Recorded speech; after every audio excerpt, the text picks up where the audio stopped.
Assalamualaikum warahmatullahi wabarakatuh. Pada mata kuliah interior bangunan komersial kali ini, saya akan membahas retail. Apa yang kalian ketahui tentang retail? Dalam konteks desain interior, retail merupakan suatu tempat di mana di dalamnya terdapat usaha untuk menjual dan membeli barang. Maka tugas desainer pada interior retail adalah sangat penting terhadap buying decision. Peran desain interior pada bangunan komersial ini untuk membranding retail tersebut agar konsumen tertarik untuk datang dan memutuskan untuk membeli barang yang dipamerkan pada retail. Nah, untuk itu kita harus mengetahui elemen-elemen penting yang harus dipertimbangkan pada retail tersebut. Apa saja? Elemen interior pada retail yang perlu diperhatikan adalah, yang pertama adalah display pada retail. Yang kedua, layout ruangan retail. Yang ketiga, penggunaan warna pada retail. Yang terakhir adalah pencahayaannya. Seperti apa? Kita akan bahas selanjutnya. Yang pertama adalah display. Keputusan konsumen untuk membeli dimulai dari display produk pada retail tersebut. Display yang eye-catching atau mudah ditangkap oleh mata konsumen adalah proses visual yang sangat penting. Karena kontak visual konsumen dengan toko tersebut dimulai dari Windows Display. Untuk itu diperlukan tampilan Windows Display yang menarik dan eye-catching agar pengunjung tertarik untuk memasuki toko dan melihat-lihat barang lainnya atau bahkan sampai membeli barang tersebut. Jadi, ini adalah tugas desainer untuk mendesain Windows Display sebuah retail. Karena tampilan depan ini merupakan etalase awal sebelum pengunjung memutuskan untuk memasuki toko tersebut. Jadi, desain pada Windows-nya retail tersebut ini sangat penting ya. Saya akan memberikan contoh yang lainnya. Contoh yang pertama adalah sebuah butik yang berada di Istanbul, Turki. Namanya V2K Designers. Dari tampilan depannya, displaynya ini sebenarnya hampir tidak ada display Windows display-nya ya, tapi dari depan dia menampilkan beberapa elemen-elemen estetis yang bisa dipamerkan agar pengunjung tertarik untuk masuk mengunjungi butik tersebut. Memasuki butik V2K Designers, di dalamnya terdapat beberapa elemen display. Kalau dilihat di sebelah kanan sini, kita lihat ada manekin kepala. Dia memang sebagai elemen estetis, tapi sangat berpengaruh pada display butik. Kemudian di sebelah kirinya ada beberapa manekin yang menampilkan ini ya, koleksi busana pada retail butik tersebut. Sebagai elemen penunjangnya, di belakang display manekin ini ada beberapa nama desainer fashion ya, desainer busana yang ikut berkontribusi untuk mengisi retail butik tersebut. Jadi butik ini memberikan display, tidak hanya memberikan display busana, tapi juga memberikan ini, memamerkan nama-nama desainer fashionnya supaya pengunjung tertarik untuk masuk ke butik tersebut dan melihat-lihat koleksi busana pada butik tersebut. Kemudian kita memasuki ruangan di dalamnya. Konsep yang diangkat pada butik tersebut adalah minimalis dengan penggunaan tone warna monokrom antara hitam ke putih, tapi di dalamnya juga ada elemen-elemen serat kayu gitu supaya terlihat ada aksentuasinya. Jadi display juga yang ditampilkan juga lebih ke minimalis gitu. Ini juga jadi apa ya, ciri khas tersendiri pada retail ini supaya jadi pembeda dengan kompetitor lainnya gitu ya. Kemudian yang unik lagi kita lihat kalau di lantai 2 ini ada sepeda gitu. Sepeda ini fungsinya hanya sebagai elemen estetis tentunya, tapi dia juga ikut menunjang keunikan dari butik tersebut gitu. Ini sepeda ini juga fungsinya pastinya sebagai display. Itu tadi hanya sebagai keunikan gitu ya. Lalu contoh selanjutnya kita ke Beijing atau Cina. Di sini ada Royalty Barn. Jadi ini adalah sebenarnya ini adalah toko yang menjual teh tradisional di Cina. Nah, di dalamnya dikonsep secara modern gitu. Meskipun di luarnya terlihat biasa ya, terlihat oh ini adalah kaca dengan frame-frame alumini gitu. Tapi kalau kita lihat dengan kaca yang segini besar, di dalamnya pada desain interiornya ini terlihat desain yang unik. Kita akan memasuki Royalty Barn. Pada gambar di sebelah kiri terlihat desain interior yang unik dengan struktur elemen dinding ini ya, dengan struktur elemen dinding yang miring, kemudian di sini terlihat menggelombang. Sementara pada display tehnya, kita lihat seperti ada dinding yang menjorok, kemudian dijadikan sebagai display teh di sebelah sini. Nah, konsepnya ini seperti ruangan yang bergelombang gitu ya. Kemudian di sebelah kanan sini, ini adalah ruangan untuk menyeduh teh. Jadi Royalty Barn ini memberikan pengalaman tersendiri buat pengunjung. Jadi pengunjung tidak hanya melihat-lihat teh, tapi juga bisa mencicipi teh di ruangan ini. Ini kalau kita memasuki dari pintu masuk sini, kalau kita melihat lurus ke belakang, nah ini ruangan ini ada di sebelah pojok sini, di bagian paling belakang. Nah, ini dia tampilan dari tampak depannya. Jadi kalau kita lihat ini ada apa ya, struktur yang terlihat seperti menggelombang gitu di dalamnya. Sementara teh-tehnya dipasang pada bagian area pamernya di sini, pada bagian display yang di sebelah sini. Dinding-dindingnya ini dimanfaatkan, dinding yang bergelombang ini tadi dimanfaatkan sebagai display teh. Di sebelah sini juga untuk teh-teh yang dengan harga eksklusif gitu misalnya. Kemudian di sebelah bagian paling kanan ada LCD untuk apa namanya untuk advertisingnya si teh. Nah, untuk lebih detailnya di bagian sini ini ada display tehnya gitu. Jadi sebelum memasuki ke dalam lagi, ini dekat pintu masuk ya, seperti ini. Nah, ini detail display tehnya. Selanjutnya ada Ernst Rive Gauche. Ini ada di Paris, Prancis. Nah, kita semua kenal ya brand Hermes ini. Dia menjual tas dan sebagainya gitu ya.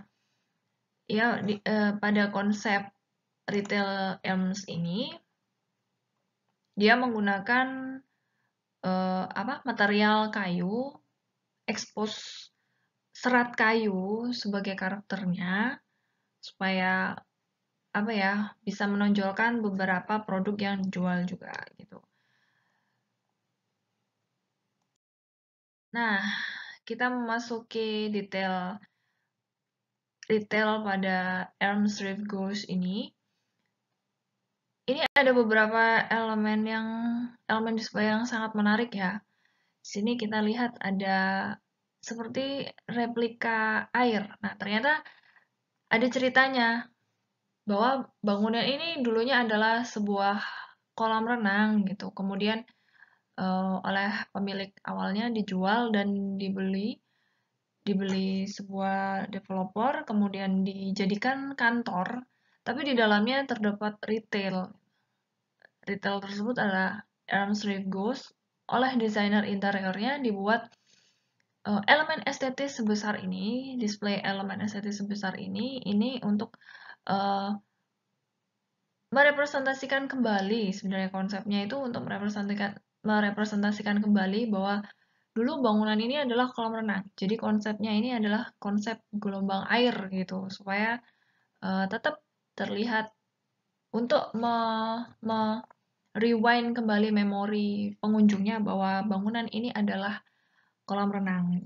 Ini sangat khas banget desainnya.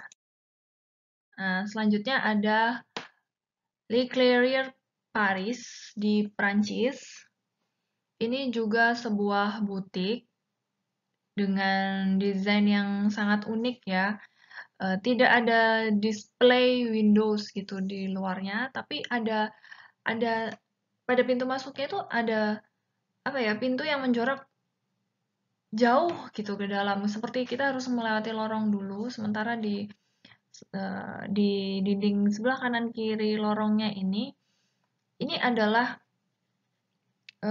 reuse dari material-material bekas yang tidak terpakai seperti lempeng besi, kemudian papan, kayu, dan beberapa apa namanya kertas-kertas yang bisa digunakan kembali, kemudian di finishing ulang, lalu dijadikan elemen estetis gitu, elemen estetis sekaligus display yang menjadi ciri khas pada butik ini. Nah, kalau kita masuk lagi, ini juga di dalamnya juga masih ada konsep yang sama, masih dengan konsep yang sama, yaitu merius beberapa papan-papan yang bisa dijadikan elemen estetis juga. Lalu di dalam ruangan interior butik ini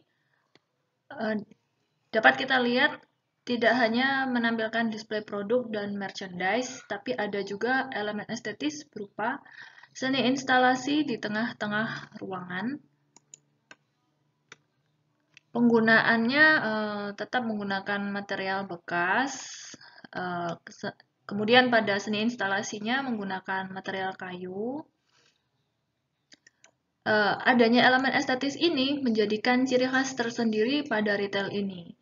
Nah, selain itu, di dalam butik ini terdapat ratusan LCD display sebagai tempat untuk mengiklankan produk-produk yang dijual pada retail. Banyaknya LCD display-nya kira-kira ada ratusan, sekitar 300 sekian gitu. Lalu pengunjung juga tidak hanya disuguhkan dengan produk-produk yang berkualitas, namun juga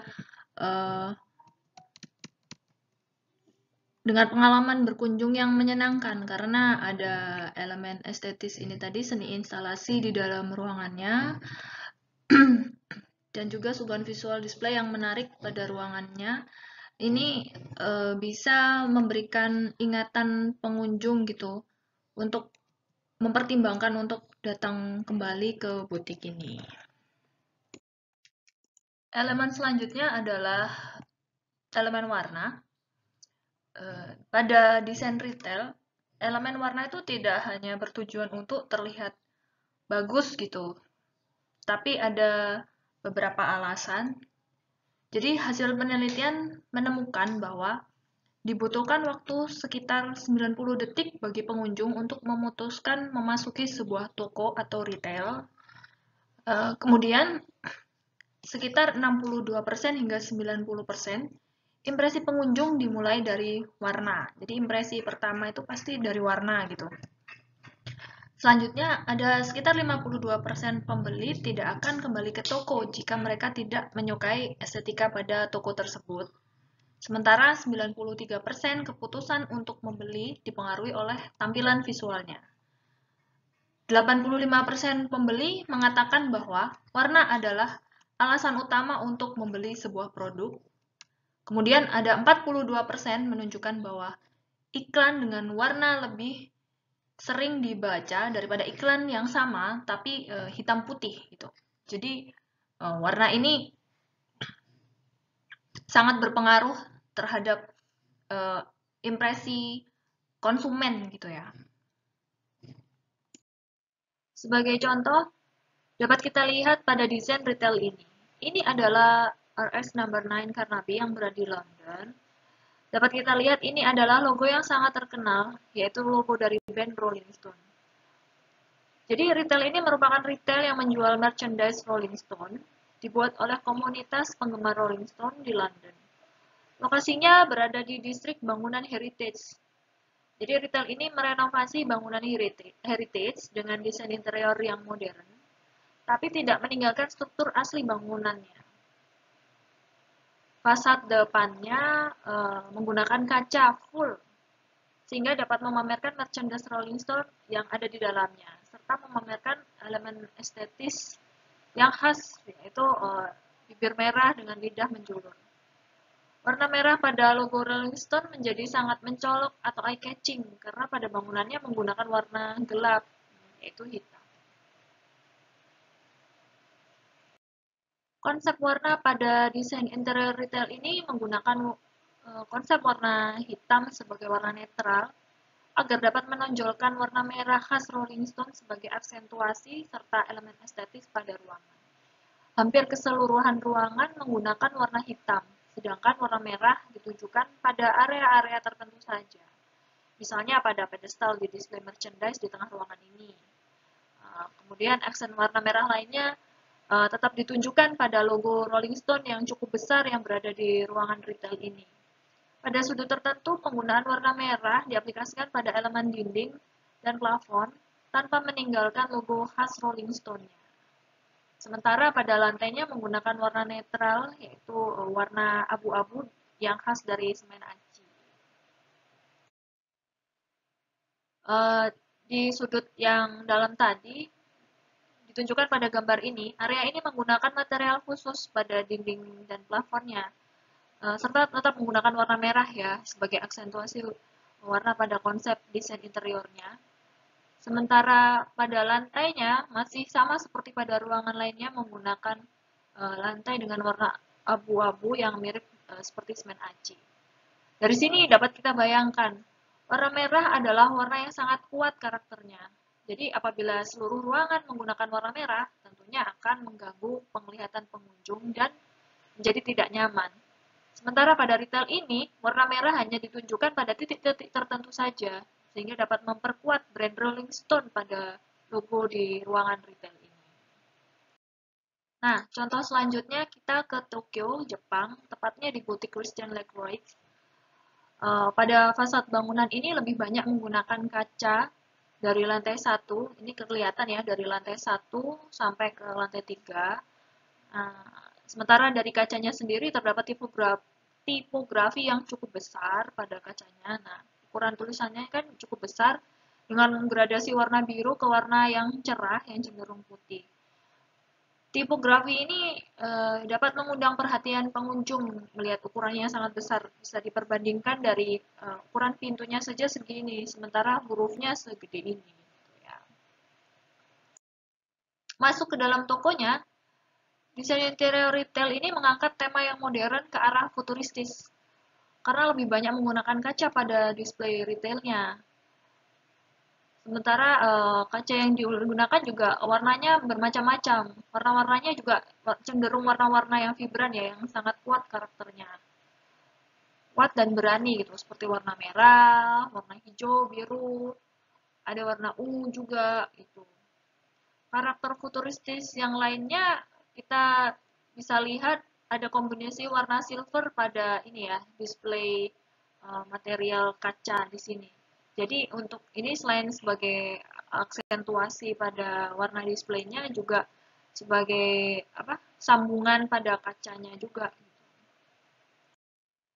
Selanjutnya pada furniturnya juga kelihatan didesain dengan futuristis sesuai dengan konsep warnanya. Warna yang dipilih tentunya juga senada dengan konsep warna lainnya ya, seperti warna ungu dan kuning. Agar konsepnya tetap linier, material pada furnitur yang digunakan juga material yang modern. Nah, warna-warna yang digunakan juga tidak jauh dari konsep warna kaca, juga seperti ungu dan ini ya. Di bagian lain juga konsepnya juga tidak jauh. Gitu. Sementara di sudut ini bagian area ganti area ganti baju ya. Ini juga warna yang digunakan masih warna netral supaya tidak terlalu mengganggu, bisa berkombinasi dengan warna-warna kaca yang lainnya. Elemen terpenting yang lainnya adalah layout pada toko ya. Layout toko adalah faktor yang sangat penting pada desain retail, karena layout toko juga menunjukkan bagaimana konsumen bergerak ke arah mana selama berada di dalam toko. Dan ternyata dapat mempengaruhi perilakunya juga ketika berada di dalam toko, sehingga perlu pertimbangan yang matang untuk menata layoutnya. Dan ternyata penataan layout juga dapat membantu retailer atau pemilik retailnya untuk melihat pendapatan mereka gitu per meter perseginya atau per area tertentu. Dan retailer juga dapat membuat penilaian tentang kekuatan dan kelemahan pada produknya itu juga berdasarkan penataan layout retailnya gitu ya. Untuk contoh layoutnya, kita coba ambil lagi dari Hermès Lacoste di Paris tadi. Ini kan ada layoutnya ya, layout pada retailnya Hermès tadi. Kalau dilihat dari pintu masuk ada di sini, kemudian turun. Nah, di sebelah sini ini ada kafenya. Ini kan di lantai 2, di bawahnya, di bawah kafe ini adalah tokonya, toko tasnya dan sebagainya gitu. Produk-produknya Hermes. Lalu di tengah-tengah sini kita lihat ada seperti membran ya, seperti pada gambar ini. Ini membran, ini instalasi yang cukup besar, mereplika bentuk air di dalamnya. Kemudian karena dulu kan ceritanya ini kan kolam renang, tapi tanpa meninggalkan konsep meninggalkan aslinya bahwa ini adalah kolam renang, dibentuklah instalasi yang sebagai replika dari air itu tadi. Nah, kalau dilihat fungsinya, kalau di area sini ini adalah retailnya, di sebelah sini ini bisa dijadikan sebagai restonya atau juga dijadikan sebagai area meeting ya, karena kan di lantai-lantai atasnya adalah kantor, jadi di area sini juga bisa dijadikan sebagai kafenya dan restonya gitu di area tengah sini. Nah, ini adalah tampilan kafenya yang ada di lantai 2 di area sini. Contoh selanjutnya adalah pada layout P2K Designers Nişantaşı di Istanbul, Turki. Nah, ini pintu masuknya seperti pada gambar ini di sebelah sini. Ini pintu masuknya. Kemudian pada area kiri ini adalah manekin-manekin. Di sebelah kanan ini ada elemen estetis dari manekin kepala dipasang wig gitu. Lalu masuk ke dalamnya. Ini ada display merchandise juga seperti di sini. Ini ada area kasir. Lalu masuk lagi ke dalam lagi, selain ruang ganti, masuk lagi ini ke lantai 2. Di lantai 2 kira-kira seperti ini tampilannya. Nah, ini ada tangganya di sini. Pada layoutnya ini juga dapat dilihat ya, Selain desainnya yang minimalis, tapi ada aksentuasi di dalamnya, misal ada furnitur bertema klasik rustik ya. Lalu di sisi lain di lantai 2 juga ada furnitur sepeda di sini. Ini sebagai elemen estetis saja. Kemudian untuk layout di Leclerc Paris, nah seperti tadi ya, kita lihat di pintu masuk yang dindingnya khas banget seperti lorong, kita seperti melewati lorong yang dindingnya dari lempeng-lempeng material bekas yang digunakan lagi jadi elemen yang estetis gitu. Nah, di sini lorongnya kemudian masuk. Ini nggak kelihatan ya, di sini kita dapati adalah ada seni instalasi yang besar seperti ini. Lalu pada area dindingnya ini didesain dijadikan sebagai area display produk, tapi desainnya asimetris, tidak ada yang simetris di sini, semuanya asimetris. Nah, bisa dilihat seperti ini ya. Ini asimetris, kemudian untuk bagian kolom yang tengah ini, nah bisa dilihat yang ini, yang bagian ini. Ini juga asimetris. Setiap dinding di sini adalah area display-nya, area display produk dan merchandise. Gitu. Begitu pula di bawah seni instalasi ini juga adalah area display juga. Elemen interior pada retail selanjutnya yang sangat penting adalah pencahayaan. Jadi pencahayaan adalah faktor lain yang harus diperhatikan. Karena selain sebagai pencahayaan dalam ruangan, pencahayaan juga mempunyai peran sebagai pembentuk ambien atau suasana pada ruangan retail. Pencahayaan pada retail juga dapat menggunakan pencahayaan alami maupun pencahayaan buatan. Kita lihat contoh pada gambar di bawah ini ya. Pada bagian ini adalah toko, namanya toko Aquagirl di Tokyo, Jepang. Konsep warnanya, warna yang digunakan adalah putih supaya bisa menonjolkan warna-warna pada produknya. Sementara pencahayaannya lebih menggunakan general light. Dia menggunakan pencahayaan buatan, menggunakan general light warna putih. Jadi benar-benar warna-warna produk-produknya ini terfokus semua gitu. Di bawahnya adalah Leclerc Paris. Ini juga menggunakan warna-warna yang lebih ke general. Pada area tertentu menggunakan ini ya, spotlight supaya terfokus pada produk-produknya. Lalu ini ada Endemolmeister Shop di Korea Selatan. Bangunan pada butik ini menggunakan pencahayaan alami dan pencahayaan buatan. Jadi pencahayaan alami ini digunakan sebagai pencahayaan utama pada siang hari, sementara ada continuous light pada tangganya ini sebagai pencahayaan tambahan sebagai aksentuasinya. Jadi kalau sudah malam, maka pencahayaan buatan ini memiliki fungsi yang utama.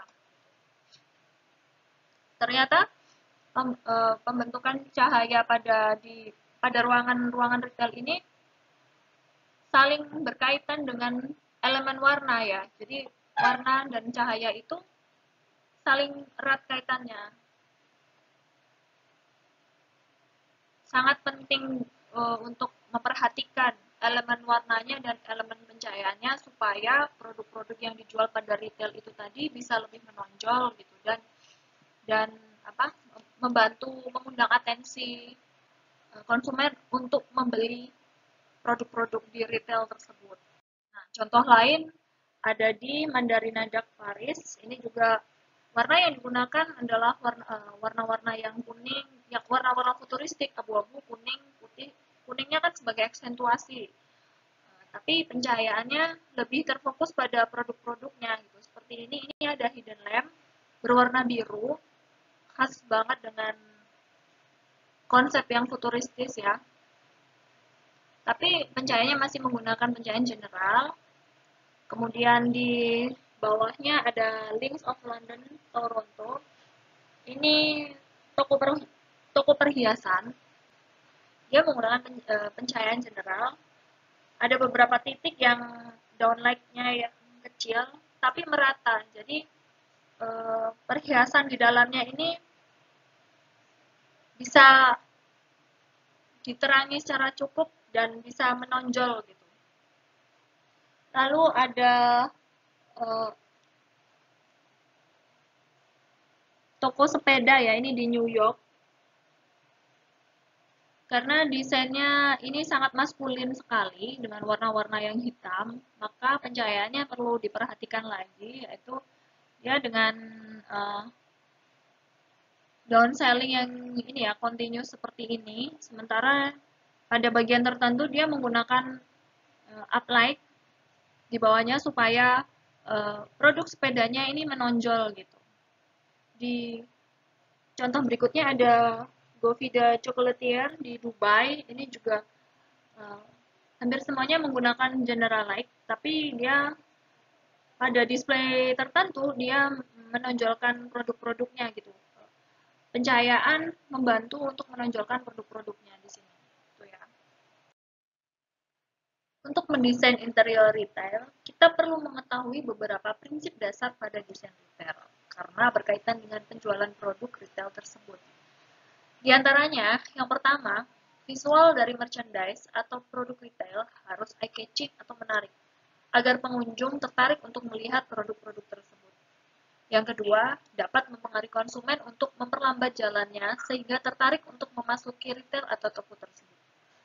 Yang ketiga, menandai alur pengunjung ketika mengelilingi toko tersebut, karena berkaitan dengan penataan layout produk atau merchandise yang dijual. Keempat, desain retail agar mengarahkan pelanggan memasuki toko, baik pada display, warna, maupun pencahayaannya, seperti yang kita bahas tadi. Kelima, berani, kreatif, dan inovatif dalam mendesain toko, agar bisa memberikan ciri khas pada desain retail tersebut. Kemudian yang keenam, aerasi desain toko dan layoutnya. Jadi tetap memperhatikan penghawaan dan penataan layout agar tidak terlalu penuh atau terlalu sesak atau sumpek gitu ya. Yang terakhir, memaksimalkan ruangan pada toko dengan desain yang terbaik. Yang perlu diperhatikan lagi dalam desain retail yaitu persyaratan yang harus dipenuhi pada interior bangunan komersial. Yang pertama, memperhatikan sirkulasi, baik sirkulasi utama seperti pintu masuk utama, koridor, tangga, lift, eskalator, maupun sirkulasi darurat seperti tangga evakuasi darurat. Kemudian memperhatikan faktor keselamatan seperti detektor asap, alarm api, sprinkler air, penunjuk pintu keluar, penghawaan, dan pencahayaan yang maksimal. Yang terakhir, memiliki cadangan energi genset yang otomatis hidup bila listrik padam. Oke, sekian pembahasan retail kali ini. Terima kasih sudah menyimak video ini. Wassalamualaikum warahmatullahi wabarakatuh.